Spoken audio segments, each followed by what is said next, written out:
Nestled in the city of St. Louis, there is a particular museum, by the name of City Museum. Although the name is certainly applicable, being ambiguous enough to be applicable in a great number of places, it is connotatively misleading. The term museum today implies a purposefulness, not just a collection, but also a vision for that collection's significance and how its presentation can affect its viewers. That is to say, museums have an ultimate goal to impart something through their artifacts, that museums are designed with the intent of conveying a particular notion to their audience. Many museums have outlined their mission to the public. City Museum, in its non-traditional nature, exists on a much looser intent. To explore how the institution has drastically altered the engagement of their audience, first the origins of City Museum have to be clarified, starting with the name. We hate the name City Museum. Oh. We'd like to get rid of it. Oh, really? We didn't want it. Rick Irwin, the current director of City Museum, explained the name came out of a need for legitimacy for being a non-for-profit institution. The current title, a name that universally registers as a cultural institution, sounds appropriate for a non-for-profit. They have, however, long since switched to being for-profit. Irwin explains the necessity.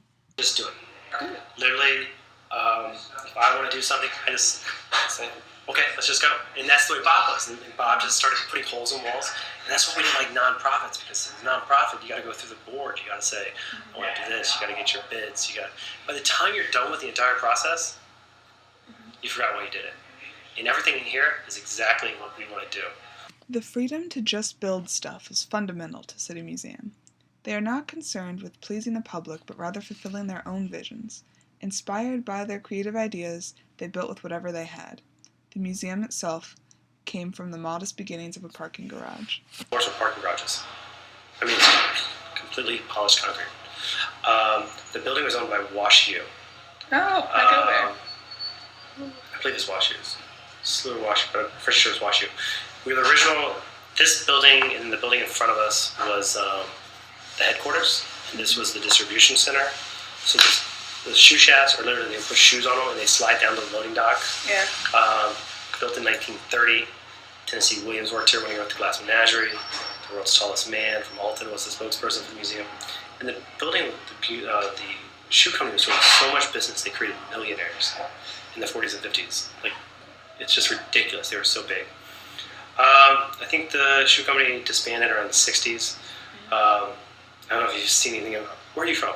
Indiana. Indiana. So downtown St. Louis was horrible for a long time. It just wasn't very safe. When we bought the building in '93, our doors were rusted shut. There was nothing on Washington Avenue. I'll show you those pictures on Kelly's wall. Bob came in because he was selling another building for the Botanical Gardens to expand, and he needed some place to put the money, and this was here. And I think we bought the entire block for $500,000. Now the building alone is 6.5. Bob Cassilly, the late founder of City Museum, is the source from which all the fascinating facets of City Museum extend. Bob was really, really intelligent and well read. At times I couldn't figure out what he was talking about, and when he made jokes, it was way over my head. But everything seemed to be set around classical ideas. Like he knew mythology really, really well, and we would talk about mythology. And how it played into some of his sculptures and stuff. And we could watch Bob's development of sculptures throughout the museum. If you look at the first floor museum, it's very detailed. And as you get higher and higher up, it's bigger objects because we don't have as much time to build anymore. The caves were built because Bob was getting a divorce from his wife, who was the director, and he was banned from the museum. But the museum didn't own the center of the building. The building did. So Bob built the caves during the time that he was banned from the museum. Same thing with Monstro. The museum didn't own it, so the building owned it. Some of those things probably wouldn't have been done if there was no divorce. City Museum has a fluid identity. Its history has shaped it into what it is today, and the open spaces they have remaining allow it to keep growing. The whole museum should be seen as an evolving sculpture. Completely. Although certainly not within the archetype of museums, City Museum is frequently invited to speak at panels for the AMA and the American Association of Children's Museums. Rick Irwin spoke on a panel once. Then when they'd ask me if I'd come back, I had to tell them no, because it really isn't our thing. Like, we just want to build. Literally, that's all we want to do. We want to build and have fun. For little kids. All the time. If you're thinking curiosity cabinets and the display of things that make you wonder, City Museum is definitely a museum. But to some with very strong expectations for what a museum is supposed to be, City Museum has proven insufficient. Those that are looking for the traditional museum and run down here, and we have no stark white walls, they're pretty pissed off. And it's happened before. Like, they come in, they pay their admission, and after an hour they're like, oh, we don't get it. Here's your money back. We totally understand. I myself was surprised to hear that there is no real mission statement to City Museum. I was told by Bob when they first opened the museum they wanted to make the mission statement, seek the white whale. From Moby Dick, we seek the impossible. We don't have a mission statement, but it kind of feels like we're still doing the same thing. Although it may not be an official vision, it is an accurate convention to describe what they do in their creative construction, wherein whims become actualized. The spontaneity of the environment conveys freedom, innovation, chaos, and originality. It doesn't speak for a concrete of what is, but rather it portrays the endless possibilities in our surroundings. Irwin also describes some governing principles of the museum. No dead ends, because it ends momentum. Natural light. We've ripped down most walls so you can see from one side to another. Just natural light will pull you through. And conforming color. Those are kind of the ways Bob built. So we still follow those principles quite a bit. We hate straight walls. Yeah. So this is curved. It was going to be square, and then Bob built it like this because since I'm the director, I'm standing at the hull of the ship. This is supposed to be the front of the ship.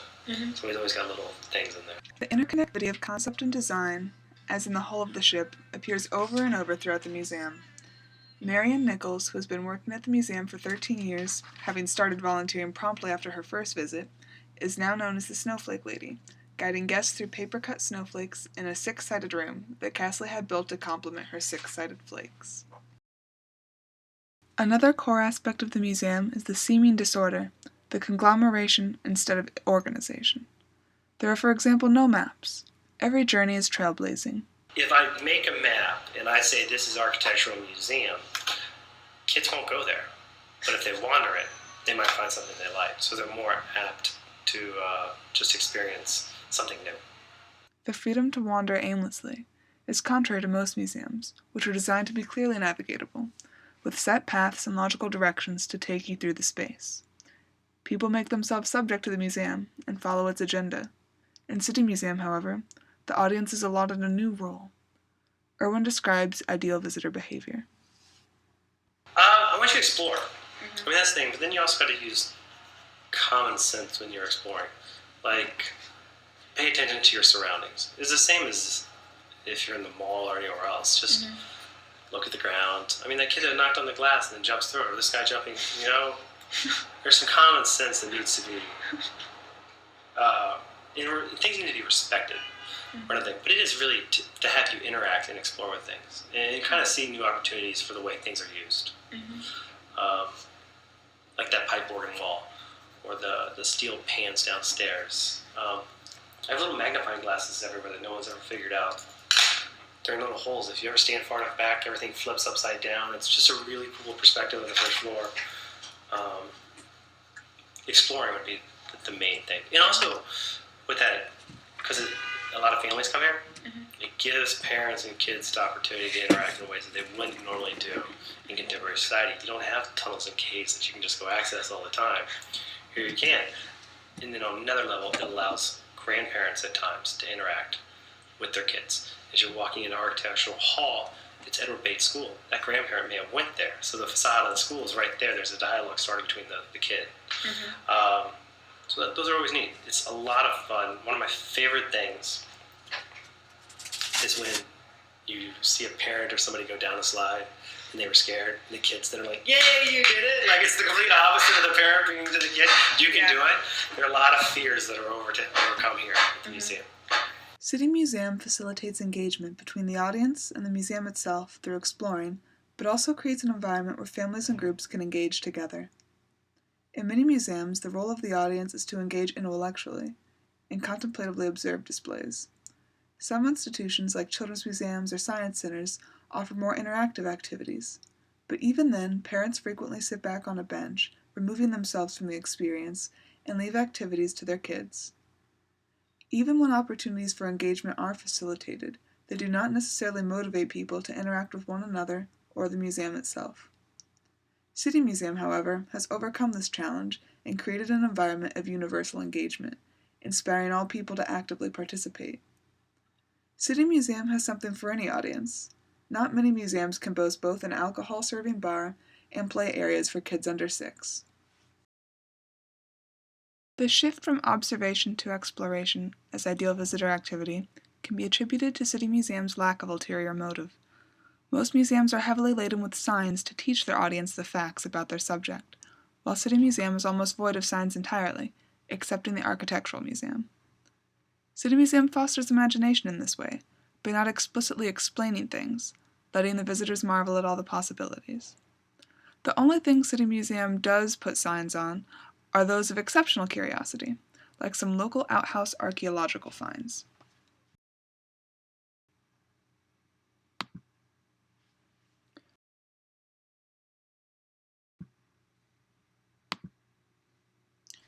By breaking free of museum standards including educational undertones, logically flowing organization, and reserved observational behavior, City Museum comes off as a museum of liberation, an escape from the pressure of having a purpose.